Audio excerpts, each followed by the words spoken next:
Herkese merhaba dostlar, ben Ozan. Bu videoda çıktığı günden beri ülkemizin en popüler, en çok satan telefonu, yaklaşık 4 yıllık bir telefon olan iPhone 11 hala kullanılır mı, almaya değer mi değmez mi? Bu soruların cevabını tek tek vermeye çalışacağız. Bana destek vermek, bu serinin devamı için videoyu beğenmeyi ve abone olup bildirimleri açmayı unutmayın. Her zamanki gibi fiyatlarla başlarsak iPhone 11'i 64 GB depolamayla şu anda 18.000 bandına rahatlıkla bulabilmek mümkün. Fakat dolar kuru durmadan yükselmeye devam ediyor. Bu fiyatları yakın zamanda 20-21.000 bandında görürsek de açıkçası çok fazla şaşırmam. Şu an tüm dünyada çıktığı fiyatın 1/4'ine satılırken ülkemizde dolar kurundan dolayı 4 yıl içinde neredeyse 3'e katlanmış durumda. Şimdi anlatmaya tasarımla başlayalım. Ardından son bölümde çok güzel bir özet yapacağım. Telefonumuzun arka kısmına baktığımızda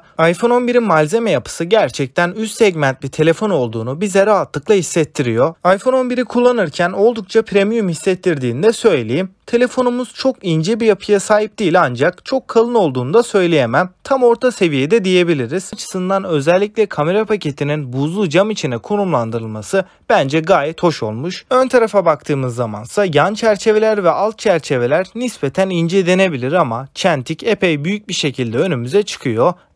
Ekran kasa oranımız da buna bağlı olarak %78 seviyelerinde kalıyor ve bu ekran kasa oranıyla iPhone 11 günümüz orta sınıf cihazlarının bile gerisinde kalıyor. iPhone 11'de bizlere 6.1 inç boyutunda 828p diyebileceğimiz HD Plus çözünürlüklü 326 ppi piksel yoğunluğuna sahip IPS LCD bir panel karşımıza çıkıyor. Ekran tazeleme hızımız ise standart 60 Hz olarak önümüze çıkıyor. Bence bu ekranın en geride kaldığı nokta ekranın sunmuş olduğu görsel deneyim değil, akıcılık kısmı. Özellikle 90 veya 120 Hz yenileme hızı sunan bir telefondan geçtiğimizde her ne kadar stabil bir şekilde çalışsa da menüler arasında dolaşırken veya bir internet sitesinde aşağı yukarı kaydırdığımızda 60 Hz ile 120 Hz farkını net bir şekilde hissediyoruz. Dostlar, iPhone 11 ile herhangi bir video veya dizi film izlerken de bize iyi bir görsel deneyim yaşattığını söyleyebilirim. Yani iPhone 11'in HD Plus ekranı bize hiç de düşük çözünürlükte bir ekran gibi hissettirmiyor. Ekrana baktığınızda gayet net, pürüzsüz ve canlı bir renk başarımının olduğunu görüyorsunuz. Bunun belki de en büyük etkeni ekranımızın DCI-P3 geniş renk uzayını desteklemesi. Bu sayede ekranımız IPS olmasına rağmen gerçeğe yakın bir şekilde renkleri gösterebiliyor. Ekranımızın maksimum parlaklığı da 625 nit seviyesinde.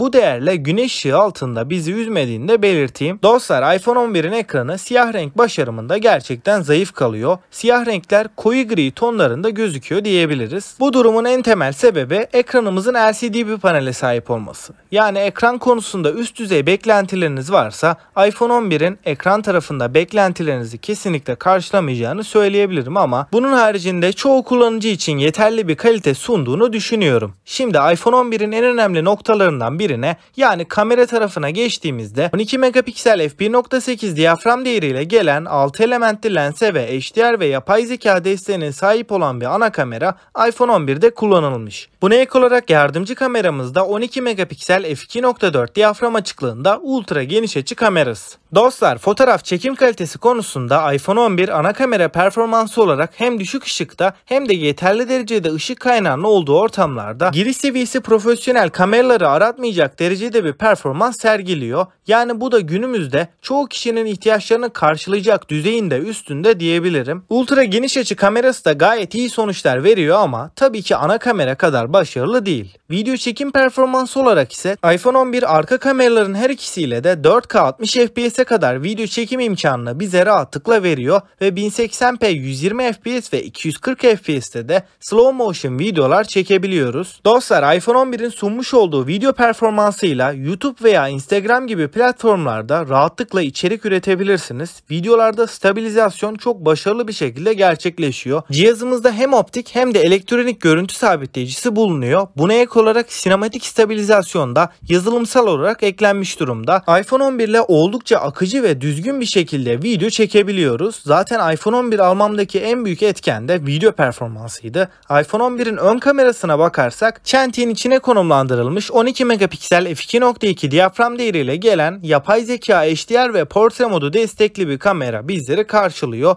Bunun yanında yardımcı kamera olarak da derinlik algılama kamerasına yer verilmiş. Ön kameranın da video çekim performansının oldukça başarılı olduğunu söyleyebilirim. 4K 60 FPS desteğini de burada görüyoruz. Dostlar, kameralarla ilgili genel bir değerlendirme yaptığımda iPhone 11'in fiyatını tam anlamıyla hak ettiğini düşünüyorum. Odağınız genel olarak kamera ise kesinlikle iPhone 11'i almaya çalışın derim. Şimdi gelin donanım tarafına geçelim. iPhone 11'de hala üst seviye sayılabilecek ve Snapdragon tarafının en güçlü işlemcileriyle de yarışabilecek düzeyde olan Apple'ın A13 Bionic işlemcisiyle geliyor. RAM tarafında LPDDR4 formatında 4 GB'lık RAM bizlere standart olarak sunuluyor. Burada işlemcinin teknik detaylarına girmeden A13 Bionic işlemcisinin performansını, kullanıcı deneyimini ele alarak anlatacağım. iPhone 11 ile menüde gezinirken, son uygulamalar arasında geçiş yaparken ve diğer tüm uygulamaları kullanırken bizlere lagsız, herhangi bir gecikme olmadan tepkisel bir kullanım deneyimi yaşatıyor. Oyun performansına da göz atarsak PUBG'de akıcı, dengeli HD ve HDR grafiklerde 60 FPS desteğini bize rahatlıkla veriyor.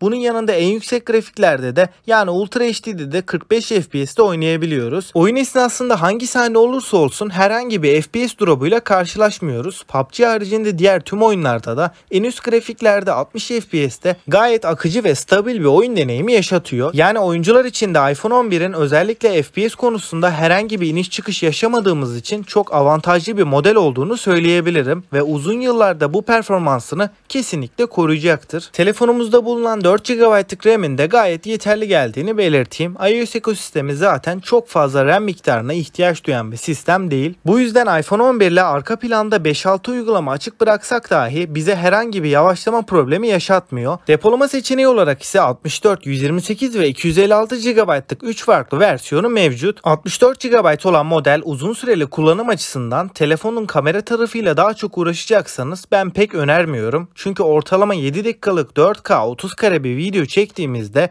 1.5 GB civarı bir alan kaplıyor. Yani bu durumda en az 128 GB olan modeli almak daha mantıklı olacaktır. Bunun haricinde cihazımızda maalesef hafıza kartı desteğimiz bulunmuyor. O yüzden telefonu alırken depolama seçimini dikkatli bir şekilde yapmamız gerekiyor. iPhone 11'i öne çıkaran noktalarından biri de batarya performansı diyebiliriz. iPhone 11'de 3110 mAh'lik bir batarya ve 18 Watt'lık hızlı şarj desteği bulunuyor. Ancak kutu içeriğimizden herhangi bir adaptörün çıkmadığını belirteyim. 20 Watt'lık hızlı şarj adaptörünü Apple'ın sitesinden 200 TL'ye alabiliyoruz. Bu adaptörle birlikte 30 dakikada %50 oranında, sıfırdan 100'e ise 1 saat 40 dakikada tam olarak şarj edebilmemiz mümkün. iPhone 11'in batarya performansına geldiğimizde oyun oynamadan gündelik kullanımda 9 saatlik ekran süreleri görebiliyoruz. Buradaki 3100 mAh'lik batarya sizi kesinlikle şaşırtmasın. Çünkü Apple'ın hem işlemcileri hem de iOS'in pili oldukça verimli bir şekilde kullanması sayesinde bu pil bize gün içinde rahatlıkla yetiyor. Bunun yanında telefonu yoğun bir şekilde kullanmıyorsanız da 2 güne kadar çıkarabilecek bir batarya performansının olduğunu belirteyim. Ama tabii ki 2-3 saat oyun artı gündelik kullanımın olduğu bir senaryoda ekran süremiz 6 ila 7 saat civarına düşüyor. Dostlar, ben batarya konusunda aldığım günden bu yana iPhone 11'de hiçbir sıkıntı yaşamadığımı da rahatlıkla söyleyebilirim. Yani iPhone 11'in bataryası beni gayet memnun etti. Dostlar, iPhone 11'e bugüne kadar gelen güncellemeler cihazı hiçbir şekilde yavaşlatmadı. Aksine olumlu yönde katkılarının olduğunu belirteyim. iPhone'ların yavaşlaması konusunda internette çok fazla yanlış bilgi var. Buna açıklık getirelim. Aslında iPhone'larda yavaşlama problemi tamamen bataryanızın sağlığı ile ilgili. Yani bataryanızın kapasitesi zamanla %80'in altına düştüğünde pil kullanımını dengeleyebilmek için işlemcimizin frekans değerlerinde bir kısıtlamaya gidiliyor. O yüzden bu durumla karşılaşmamak için pil sağlığı %80'lere geldiğinde bataryayı değiştirmenizi öneririm. Bu sayede telefonunuzda herhangi bir performans kaybı yaşamadan, yavaşlama problemi olmadan kullanabileceksiniz. Dostlar, iPhone 11'i yaklaşık 1,5 yıl aktif olarak kullandım ve bu süreçte yaşattıkları deneyimim gayet olumlu diyebilirim. Hiçbir şekilde yavaşlamayla, donma, takılmayla kesinlikle karşılaşmıyoruz. Bu iPhone 11'in en önemli avantajı. Aradan 4 yıl geçmesine rağmen halen ilk günkü performansını bize rahatlıkla verebiliyor. Batarya olarak da sıfır alırsanız ortalama 7 ile 9 saat arasında ekran sürelerini rahatlıkla görebiliyoruz. Bu da halen günümüz telefonlarına kafa tutabilecek bir seviye. Tabii ki 4 yıllık bir telefondan bahsediyoruz ve çıktığı zamanda da Apple'ın en uygun fiyatlı telefonuydu. Buna bağlı olarak bazı şeylerden feragat etmemiz gerekiyor. En büyük eksisi ekran kalitesi. Özellikler, deneyim bir yana, ikinci eldeki değeri de bir telefonun en önemli yanlarından. iPhone 11'in ikinci el piyasası da çok hızlı. Yani çok kolay bir şekilde elinizden çıkartabilirsiniz. Eğer ekran kalitesi olarak üst seviye beklentileriniz yoksa,